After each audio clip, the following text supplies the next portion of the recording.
বঙ্গোপসাগরে নতুন করে তৈরি হতে চলেছে একটি নিম্নচাপ অঞ্চল। তার জেরে বাড়তে পারে বৃষ্টি।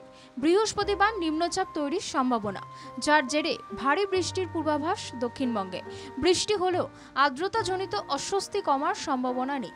আবহাওয়া দফতরের তরফ থেকে জানানো হয়েছে, সোমবার ও মঙ্গলবার বেশি বৃষ্টির সম্ভাবনা রয়েছে পূর্ব মেদিনীপুর, পশ্চিম মেদিনীপুর, বাঁকুড়া, পুরুলিয়া, ঝাড়গ্রাম, পূর্ব বর্ধমান ও বীরভূমে।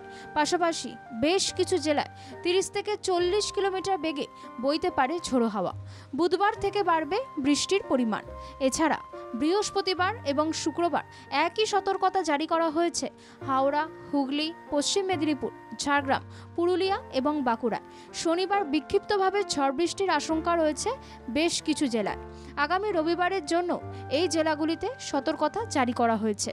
রবিবার কলকাতার সর্বনিম্ন তাপমাত্রা ছিল 27.7 ডিগ্রি সেলসিয়াস, স্বাভাবিকের চেয়ে 0.2 ডিগ্রি কম।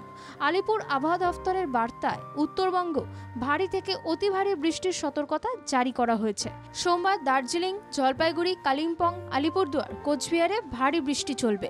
দুর্যোগের সম্ভাবনা রয়েছে উত্তর দিনাজপুরও। বাকি জেলায় আপাতত কোনো সতর্কতা জারি করা হয়নি, তবে বিক্ষিপ্তভাবে বৃষ্টির সম্ভাবনা রয়েছে সর্বত্রই। ব্যুরো রিপোর্ট, বাংলা জাগো।